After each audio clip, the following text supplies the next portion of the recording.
Assalamualaikum warahmatullahi wabarakatuh. Saya Fernanda Kartika Putri akan menjelaskan tentang membangun konsep diri dalam komunikasi antar pribadi.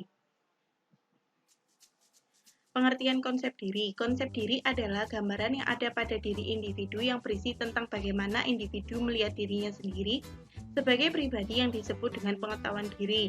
Bagaimana individu merasa atas dirinya yang merupakan penilaian atas dirinya sendiri, serta bagaimana individu menginginkan dirinya sendiri sebagai manusia yang diharapkan. Komponen-komponen konsep diri. Menurut Sunario, terdapat 5 komponen konsep diri, yaitu gambar diri, ideal diri, harga diri, peran diri, dan identitas diri. Gambaran diri adalah sikap individu terhadap tubuh baik secara sadar maupun tidak sadar, meliputi performance, potensi tubuh, serta persepsi dan perasaan tentang ukuran dan bentuk tubuh. Yang kedua, ideal diri adalah persepsi individu tentang perilakunya disesuaikan dengan standar pribadi terkait dengan cita-cita, harapan, dan keinginan, tipe orang yang diidam-idamkan, dan nilai yang ingin ia capai. Harga diri adalah penilaian individu terhadap hasil yang dicapai dengan cara menganalisis seberapa jauh perilaku individu tersebut sesuai dengan ideal. Harga diri dapat diperoleh melalui orang lain dan diri sendiri.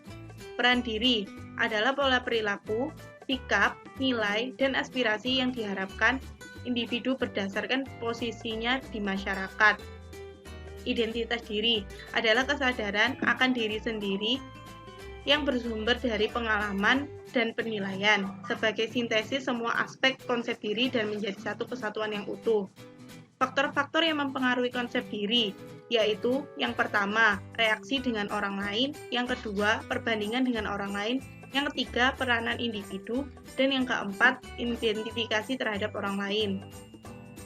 Manfaat membangun konsep diri. Yang pertama adalah tumbuhnya rasa percaya diri. Yang kedua, tumbuhnya semangat dan gairah hidup. Yang ketiga, tumbuhnya keberanian. Yang keempat, terciptanya kebebasan. Yang kelima, mampu menjadi diri sendiri. Yang keenam, terciptanya kedamaian dan kebahagiaan hidup. Yang ketujuh, terciptanya keberhasilan dalam hidup. Hambatan dalam membangun konsep diri. Potensi seseorang berkembang atau tidak itu bergantung pada hambatan yang terjadi dalam pengembangan potensi diri.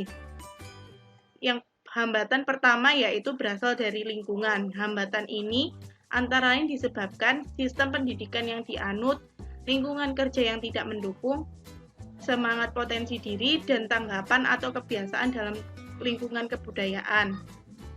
Yang kedua yaitu hambatan yang berasal dari individu.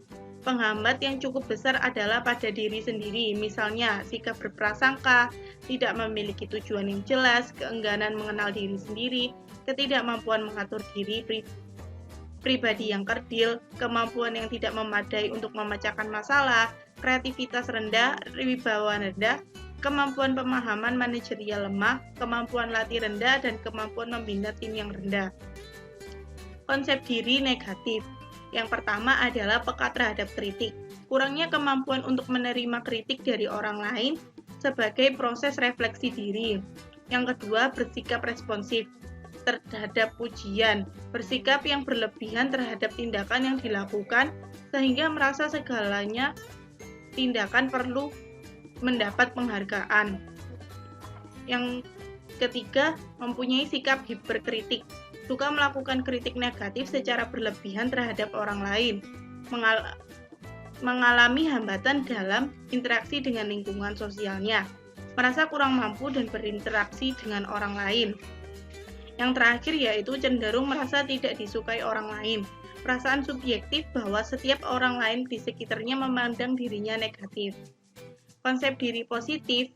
Yang pertama, merasa mampu mengatasi masalah, pemahaman diri terhadap kemampuan subjektif untuk mengatasi persoalan-persoalan objektif yang dihadapi.